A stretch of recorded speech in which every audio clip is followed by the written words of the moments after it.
കേരളത്തിന്റെ മലബാർ മേഖലയിലെ ഭാഷകളുടെയും സംസ്കാരങ്ങളുടെയും സംഗമഭൂമിയായ കാസർഗോഡ് ഈ കഴിഞ്ഞ ദിവസങ്ങളിൽ സാക്ഷ്യം വഹിച്ചത് ലോകം ഉറ്റുനോക്കിയ ഒരു മഹാസംഗമത്തിനായിരുന്നു. പണ്ഡിത സഭയുടെ 100ാം വാർഷികാഘോഷങ്ങൾക്ക് സമാപനം കുറിച്ചുകൊണ്ട് കുണിയയിലെ വരക്കൽ മുല്ലക്കോയ തങ്ങൾ നഗറിൽ അലയടിച്ച ആത്മീയ ചൈതന്യം ഇന്നും വിശ്വാസികളുടെ മനസ്സിൽ മായാതെ നിൽക്കുന്നു. സമസ്ത കേരള ജമിയത്തുൽ ഉലമയുടെ 100ാം വാർഷികം കാസർഗോഡ് ജില്ലയിൽ വെച്ച് ആഘോഷിക്കുമ്പോൾ അതൊരു വെറും വാർഷികാഘോഷം മാത്രമായിരുന്നില്ല. പകരം നൂറ്റാണ്ടുകളായി സമസ്ത ഉയർത്തിപ്പിടിക്കുന്ന പാരമ്പര്യവും വിശ്വസ്തതയും ജനലക്ഷങ്ങൾക്കിടയിൽ വീണ്ടും ഉറപ്പിക്കുകയായിരുന്നു. ഈജിപ്തിലെ ലോകപ്രശസ്തമായ അൽ അസ്ഹർ സർവകലാശാലയുടെ റെക്ടർ ഡോക്ടർ സലാമ ജുമ അലി ദാവൂദ് ഉദ്ഘാടകനായി എത്തിയതോടെ കുണിയയിലെ വേദി അന്താരാഷ്ട്ര ശ്രദ്ധ നേടി.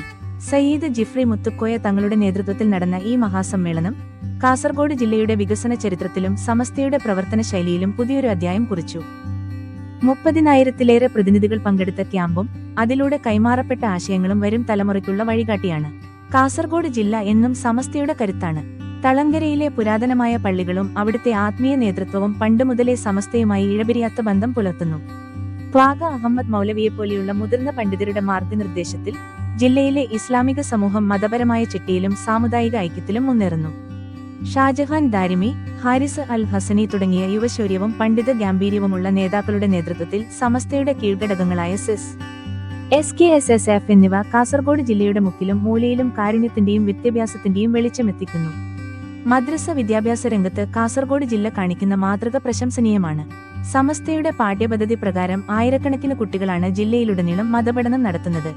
കുണിയയിൽ സ്ഥാപിക്കപ്പെട്ട ശതാബ്ദി സ്മാരക പദ്ധതികൾ ജില്ലയുടെ വിദ്യാഭ്യാസ ഭൂപടത്തിൽ തന്നെ വലിയ മാറ്റം കൊണ്ടുവരുമെന്നുറപ്പാണ്. കേവലം മതപഠനം മാത്രമല്ല, ആധുനിക വിദ്യാഭ്യാസവും മതപരമായ മൂല്യങ്ങളും സമന്വയിപ്പിക്കുന്ന ഒരു തലമുറയെ വാർത്തെടുക്കാനാണ് ഇവിടുത്തെ പണ്ഡിത നേതൃത്വം ലക്ഷ്യമിടുന്നത്. വർഗീയതയ്ക്കും തീവ്രചിന്താഗതികൾക്കുമെതിരെ സമസ്ത എന്നും ഉയർത്തിപ്പിടിച്ചിട്ടുള്ള സമാധാനത്തിന്റെ സന്ദേശം കുണിയയിലെ സമ്മേളനത്തിലും പ്രതിഫലിച്ചു. മതേതര മൂല്യങ്ങളെ ഉയർത്തിപ്പിടിച്ചും ഇതര മതവിഭാഗങ്ങളുമായി ഊഷ്മളമായ ബന്ധം പുലർത്തിയും എങ്ങനെ മുന്നേറാം എന്നതിന് കാസർഗോട്ടെ സമസ്തയുടെ പ്രവർത്തനങ്ങൾ ഉത്തമ ഉദാഹരണമാണ്.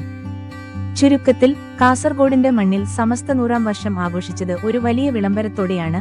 അത് പാരമ്പര്യത്തിന്റെ കരുത്തും ആധുനികതയുടെ കാഴ്ചപ്പാടും ഒരുമിച്ച് കൊണ്ടുപോകുന്ന ഒരു പ്രസ്ഥാനത്തിന്റെ കുതിപ്പാണ്.